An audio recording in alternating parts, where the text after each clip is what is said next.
Hello everyone, welcome back to Lynn's Homestead. I'm going to do a short video this morning. We've been having downpours. It's not raining like cats and dogs. It's raining in dump truck loads. So I fed my dog. I noticed I have to go get some extra food for my cat. I want to show you what I've been working on. And then you can kind of let me know what you feel for it. So let me show you. Oh, and by the way, if you haven't already, please subscribe to my channel and share it with your friends. I'll show you what I got.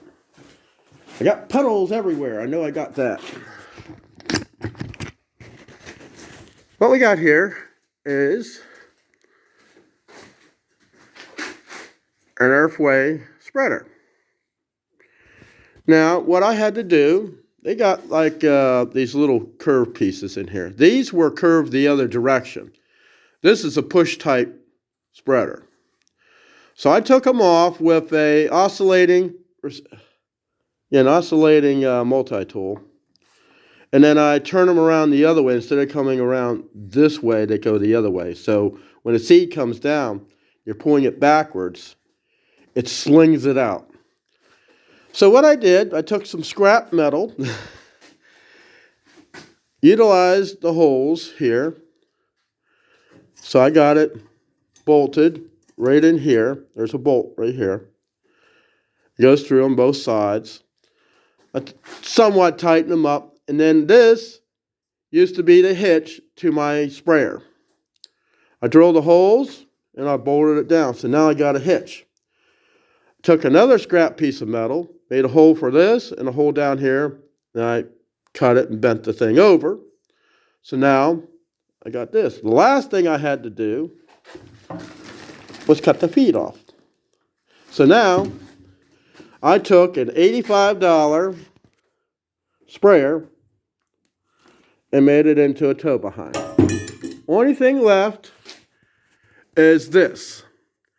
I got to make like a handle to where it's going to come up to where I can get to the tractor. I'm not exactly sure how I'm going to do that, but here's what the thing looks like. So now I got a $300 sprayer that didn't cost me nothing to repurpose it into a tow behind. So what do you all think about that project? I did it off camera because I wasn't too sure on how it was going to work out. But I like it because, you know, for the amount of stuff that I can run through it and I can pull it with the tractor, I really would rather have it to where it goes up and down like you see in a planter. But the frame is so weak, I didn't want to put any stress on it. So using that 2-inch channel, light duty, it was fine for what I needed for. Again, if you like my videos, give me a thumbs up, subscribe, and share it with your friends, and I'll see you in the next video. I got to get out of this barn for the next downpour. You all have a great day and stay dry.